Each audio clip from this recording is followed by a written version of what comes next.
अफगानिस्तान की पाकिस्तानी नेताओं को चेतावनी। तालिबान प्रवक्ता ज़बीहुल्लाह मुजाहिद ने कहा पाकिस्तानी नेता भड़काऊ बयान बंद कर दें और काबुल पर आरोप लगाने से बाज आए। पाकिस्तान ने कहा था अफगानिस्तान में तहरीक तालिबान पाकिस्तान यानी टीटीपी को पनाह मिल रही है। टीटीपी पर हालिया महीनों में पाकिस्तानी आर्मी पर हमले के आरोप लगे हैं। पाकिस्तानी आर्मी पर हमले के आरोप और टीटीपी वाले कहते हैं असल मुसलमान तो हम हैं, तुम तो असल में मुसलमान ढंग से बने भी नहीं हो, और तुम अगर मुसलमान बने नहीं हो, लोगों को गुमराह कर रहे हो, तो तुमको मार दिया जाना ही वाजिब है, ये कह रहे हैं ये। और टीटीपी को पनाह मिल रही है अफगानिस्तान में, ऐसा पाकिस्तान मानता है। पाकिस्तान इस समय अफगानिस्तान के खिलाफ तमाम दुष्चक्र बनाने की कोशिश कर रहा है। इसका हश्र क्या होने वाला है? देखिए, as far the TTP is concern, TTP पूरा का पूरा, देखिए तालिबान है वो तालिबान एक्चुअली पाकिस्तानी तालिबान, वो चाहते हैं पख्तूनिस्तान की जो संरक्षण है जिसमें कि अफगानिस्तानी तालिबान भी हैं, जो कि पुराना इलाका जो आता है खैबर पख्तूनख्वा का मैक्सिमम इलाका है। रहमियार खान तक वो कहते हैं कि हम वहां तक आएंगे और हम ले लेंगे। इसके लिए उन्होंने पूरी की पूरी अपनी स्ट्रक्चर बनाई हुई। तो ये कामयाब होंगे पाकिस्तान को तोड़ने के लिए, मेरा ऐसा मानना है। और इनको देखिए, अफगानिस्तान से सपोर्ट कहिए, ये जो कहिए, क्योंकि उनका भी है कि डूरंड लाइन को हम नहीं मानते। तो सर, इसी में एक अगली खबर जुड़ती है और उस पर मैं आपके पास आ रहा हूं कोमोडोर बहल। अफगानिस्तान के बगराम एयरबेस को लेकर यह खबर है, अमेरिका का एयरबेस है और इस पर कब्जे का बड़ा प्लान। पहले किसी जमाने में इसको बिल्ट जो है अमेरिका ने ही किया था, बनाया था, और इसको कब्जे का प्लान अमेरिका बना रहा है। एयरबेस पर कब्जे में अमेरिका की सीढ़ी बनेगा मुनीर, और पाकिस्तान को अमेरिका से चाहिए सैन्य उपकरण, इसलिए वो बदले में ये कर रहा है। वैश्विक मंचों पर पाकिस्तान को चाहिए अमेरिका का साथ, इसलिए वो कर रहा है। अब तालिबान सरकार ने बगराम को लेकर बड़ा बयान दिया है। अफगानिस्तान के विदेश मंत्री आमिर खान मुत्ताकी ने कहा है हम 1 इंच जमीन भी नहीं देंगे, अगर इसके लिए लड़ना भी पड़ा तो अगले 20 साल तक लड़ेंगे। और लड़ने के मामले में कम से कम तालिबान को तो आप चैलेंज नहीं कर सकते, जिसने अमेरिका को वहां से भगा दिया था। अमेरिका को वहां से निकलने के बाद अचानक ये महसूस होने लगा है कि बगराम तो स्ट्रेटेजिकली बहुत इंपॉर्टेंट जगह थी, हमने उसको क्यों छोड़ दिया। अब वो कह रहे हैं हमने इसको बनाया था, हमको वापस दे दो। और अब ट्रंप ये तक धमकी दे रहे हैं कि अगर ऐसा नहीं, something very bad is going to happen, ये भी उन्होंने कहा है। लेकिन इधर असल में पाकिस्तान के जरिए इस अपने हित को साधना चाह रहा है अमेरिका, और अमेरिका से पाकिस्तान चाह रहा है सैन्य उपकरण, वैश्विक मंचों पर उसकी मदद, ताकि उसके सुर में सुर मिलाया जा सके। लेकिन क्या ये होने वाला है कोमोडोर? बिल्कुल नहीं होने वाला, क्योंकि अगर आप देखिए इसको, ये बागराम बेस की इंपॉर्टेंस तो सबसे पहले हमने उस दिन भी डिस्कस कर दी थी कि सबसे बड़ा बेस था, कमांड एंड कंट्रोल था, लॉजिस्टिक्स उसकी स्ट्रेंथ थी, वहाँ की हब था, और उसमें 10,000 के करीब 2 रनवेज यानी कि स्ट्रेटेजिक जहाज भी वहाँ लैंड करते थे, बॉम्बर्स भी लैंड करते थे, फाइटर्स भी, ट्रांसपोर्ट भी, C-130, C-7। एक सेकंड आपको रोकूं सर, एक सेकंड बीच में रोक के आप लोगों से एक बात मैंने पूछी थी और उस दिन आप लोगों ने एंडोर्स किया था कि वहां रेयर अर्थ मेटल का एक तरीके से वो दिखाकर छलावा वहां अमेरिका को इसलिए बुलाया जा रहा है ताकि बलोच के विद्रोह को दबाया जा सके। क्या टीटीपी के विद्रोह को दबाने के लिए ये बगराम वाला जो है ये शिगुफा छेड़ा गया है और वहां से अमेरिका की मदद लेकर किसी तरह टीटीपी के खिलाफ उसको इस्तेमाल करने की, ये तो नहीं हो रहा है? नहीं, बिल्कुल नहीं, ये नहीं हो रहा, क्योंकि अमेरिका के लिए बहुत जरूरी है कि अगर उसको सेंट्रल एशियन रिपब्लिक्स पे नजर रखनी है, चीन पे रखनी है, और साथ में ईरान के ऊपर। तो इतना लेट रियलाइजेशन? ये रियलाइजेशन खुद देखिए, 20 साल उन्होंने तालिबान से लड़ा, अचानक ये यूरेका मोमेंट क्यों आया उनके लिए ये बगराम को लेकर?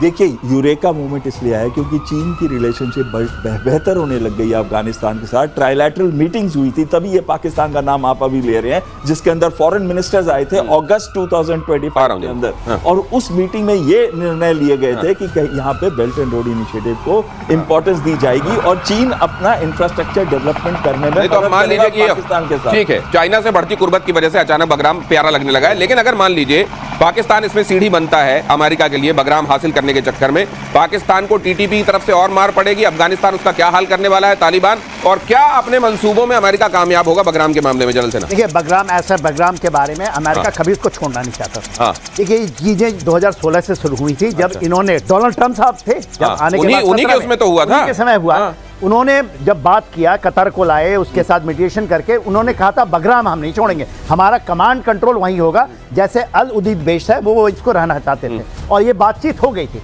मगर जब 20 साल वहां रहे, 2021 में छोड़ा नहीं, मार के भगाया है, भाग खड़े हुए, और जिस तरह से लटक के लास्ट एयरक्राफ्ट में गए हैं। अच्छा, तो आप कह रहे हैं मजबूरी में तब किया गया था, और अब बहुत शिद्दत से महसूस होने लगा कि बगराम हाथ से क्यों चला गया? अब उनको लगता है, लेकिन अब इसमें आगे होने वाला क्या है? देखिए, बगराम उनकी तो बहुत सोच है, क्या है, बातचीत चल रही है। ये कहते हैं 1 बिलियन पर ईयर लेंगे आपसे, बातचीत चल रही है। मैं ये कह रहा हूं कि जियोग्राफिकली अमेरिका बहुत दूर है, थप्पड़ क्या इधर पाकिस्तान को पड़ेंगे गुस्से में कि तुम बगराम लेने में मदद करने की सोच रहे हो?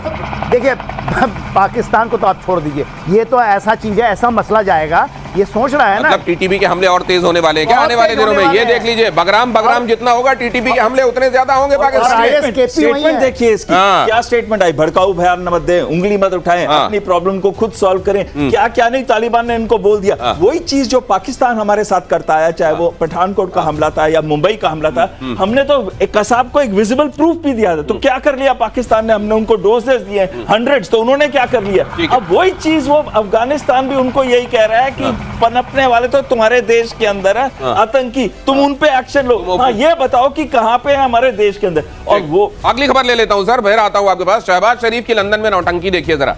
शरीफ ने लंदन में अमन का राग अलापा, ये देखिए जरा इनके मुंह से अमन की बातें। अमन का राग। ऑपरेशन सिंदूर में हार के बाद शहबाज शरीफ ने कही अमन की बात। शहबाज ने कहा जंग से कोई फायदा नहीं। ओहो, अच्छा, नुकसान ही होता है जंग से, कहा। इस बयान को लेकर सोशल मीडिया पर घिरे शहबाज। एक यूजर ने लिखा जब जेब खाली हो जाती है तो अचानक सद्बुद्धि आ जाती है। दूसरे ने लिखा जनता को बरसों भूख और महंगाई में झोंककर अब शरीफ साहब को इज्जत चाहिए। इतनी मार पड़ी है कि अमन का राग अलापने के अलावा सामने कुछ दिखाई नहीं दे रहा है। एक्चुअली ये भी है, वरना इनसे, ये आपको याद होगा जब आगरा समिट चल रही थी यहाँ हिंदुस्तान में, तब वहां करगिल का पूरा षड्यंत्र रचा जा रहा था। ये इस तरह के तो लोग हैं सर, अमन की बात कर रहे हैं। आपको पता है कहां से गए? ये सऊदी अरेबिया से म्यूचुअल एग्रीमेंट करके गए।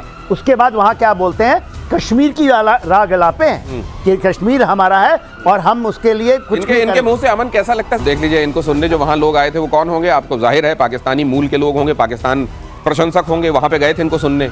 जब इन्होंने ये सब बातें कही, वहां पर कोई इनको सुन नहीं रहा था, वहां हल्ला मच गया। इन्होंने कहा रुक जाओ भैया, खाना मिलेगा। इस कदर तो भूखे लोग हैं ये, खाना मिलेगा। खाने से ही बात शुरू होती है, खाने पे खत्म हो जाती है और कहते हैं बड़ी बड़ी बातें। यहाँ निवाले की तो व्यवस्था, निवाले की तो कर दो पहले। ये देखिए, ये हाल है इनका। 44% पाकिस्तान इस समय भुखमरी कंडीशन के अंदर गुजर रहा है, स्पेशली जब इतने बड़े फ्लड्स आए हैं वहां पे। तो ऑब्वियसली बात तो खाने आप उस दिन बता रहे थे कि इनका नया एयरक्राफ्ट बन रहा है जिसमें वो एम्बुलेंस, एयर एम्बुलेंस को इन्होंने नया तब्दील कर दिया है। उधर 43% का हवाला दे रहे हैं, इनकी इधर अय्याशी भी तो देख लीजिए। बिल्कुल। और दूसरी इंपॉर्टेंट चीज जो ये आ जाती है, जब ये बात करते हैं ऑल एनकम्पासिंग डायलॉग की। इसका मतलब इनका है IWT, इंडस वाटर ट्रीटी के ऊपर है कि हम वो बात करेंगे जिसमें सारे मुद्दे, टेररिज्म को भी करेंगे लेकिन इंडस वाटर ट्रीटी भी आएगा। लेकिन यहाँ पे एक बहुत बड़ी क्लियर चीज भारत ने कही है कि तुम पहले टेररिज्म को बंद करो, और अब एक नई चीज ऐड कर दी है कि POK वापस करो, तब हम बातचीत करेंगे। और ये इनको स्टंप कर रहा है, इनको समझ नहीं आ रहा है, इसलिए बाहर जाके ये अलापना शुरू कर देते हैं कि एक ऑल एनकम्पासिंग डायलॉग हमारे साथ किया। ये कंपोजिट, ऑल एनकम्पासिंग, इस तरह की अलग अलग शब्दावली के साथ ये आते रहते हैं। अपने वाले मुद्दे को, जो इनका मुद्दा है, उसको किनारे रख देते हैं और वो मुद्दे जो मुद्दे हैं नहीं, एक्चुअली भारत का अभिन्न अंग जो है उसको लेकर मुद्दा बनाना चाहते हैं। भारत से जो नदी बह रही है वो भारत के लोगों के पहले काम ना आए, वहां जो वो खून बहाने की बात करते हैं वहां पर पानी चला जाए। इस तरह की बातें करना और साथ में अमन की बातें भी जोड़ना। देखिए दिनेश जी, जब इन्होंने बोला ना कश्मीर, ये वो, लोगों ने कहा कि अपने लोगों को पहले खाना खिलाओ, इसलिए कह रहे थे खाना भी मिलेगा, खाना भी मिलेगा। उन्होंने कहा ये जो तुम अभी तक इतने साल तक भड़काते रहे ना, कश्मीर हमारा सरताज है, कश्मीर हमारी जगलर वेन है, ये सब बात तुम जो छोड़ दो, क्योंकि तो आप ले नहीं सकते। वहाँ की जनता को ये पूरा पता है कि आप ले नहीं सकते साहब। आप 1 इंच की बातें करते हैं कि हम पूरा का पूरा कश्मीर ले लेंगे, हम IW, कोई तो कह रहा था कि हम सारी नदियां ले लेंगे। अरे साहब, उनसे पूछिए कि 25 करोड़ जनता को खाना कैसे खिलाया जाए। आप तो चले जाते, आपने कहा ना एम्बुलेंस को कन्वर्ट कर दिया, एयरबस को कन्वर्ट कर दिया एक एब्सोल्युटली 5 स्टार होटल में, उसमें जा रहे। For more of such videos, do like, share and subscribe to ET Now Swadesh.